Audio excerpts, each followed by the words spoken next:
Hi, Trip. Thanks so much for your content. I've gained a lot from it. I have an issue that might be a little outside your normal area of expertise, but I'm curious if you have a take. My wife of 7 years and I have opened our marriage in the past year and have been exploring polyamory. This was all very exciting until my wife realized that the deep, intimate connection she had with her boyfriend was revealing the fact that I had never learned how to be attractive. And she decided she wanted to restructure our relationship to a platonic one. Around that time, her girlfriend pointed me to your content, which led to a huge turnaround for me. I now have 3 regular partners, which is exciting, but it doesn't completely take away the pain of the fact that my wife doesn't desire me, because I desire her more than ever.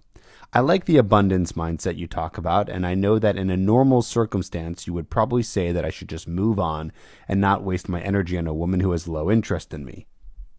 However, we have 3 kids together, we are good friends, and there isn't an immediate need to get a divorce.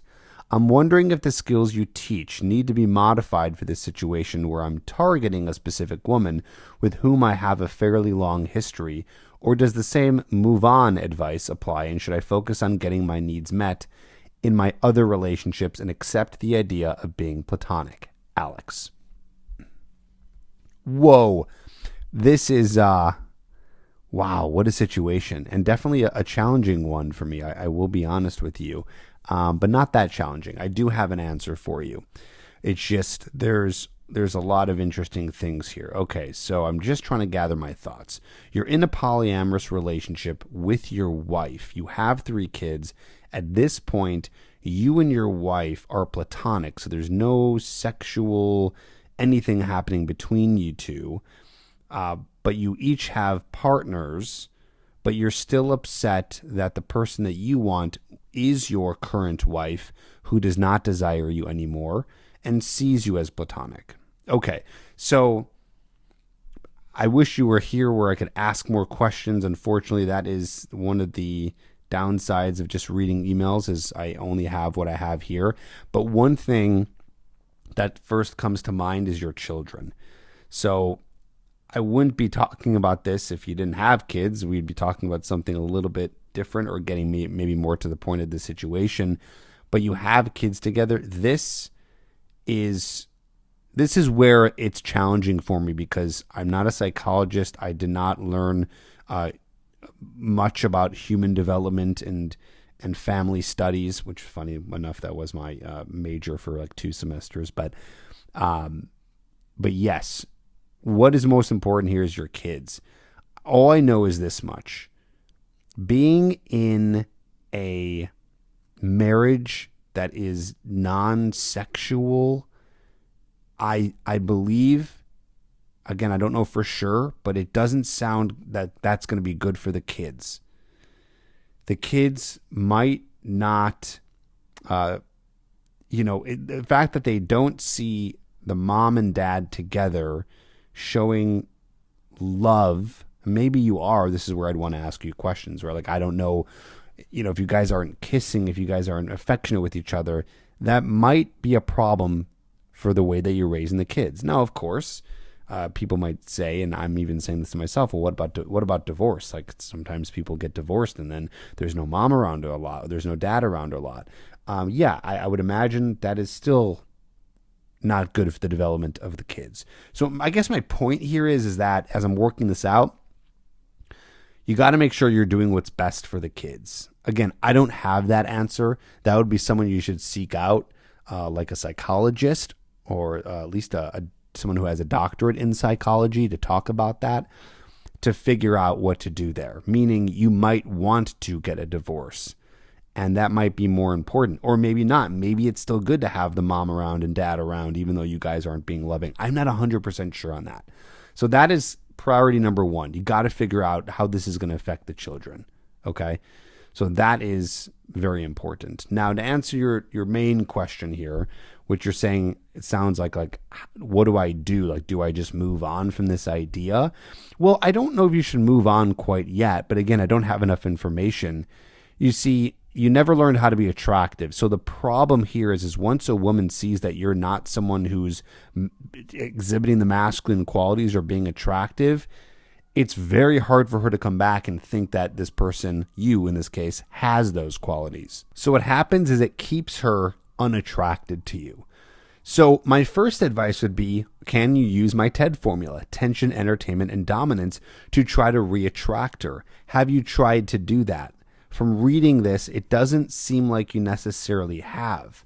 So no, I would not just move on. This is very important. You have an opportunity to save a marriage, which is going to affect you, of course, and your children, even more importantly, because once you have kids, it's not about you anymore. It's about those children. They are developing. They are becoming humans. Okay, I don't know how old they are, but my guess is young enough to still be affected by what's happening here. So yes, this is no. Definitely do not move on. Even though it's low interest, you got to try. So I would say first, try to reattract her using TED. Try to be seducing her. Try to be building tension. Try to be exhibiting some of the masculine traits like dominance, like being non-reactive when things are going wrong, and being a person who's taking control of the family. And again, I wish I can give you more specific advice. I wonder if there's anything that you've been doing, and it could be a whole number of things that have made her unattracted to you. I wonder what that is.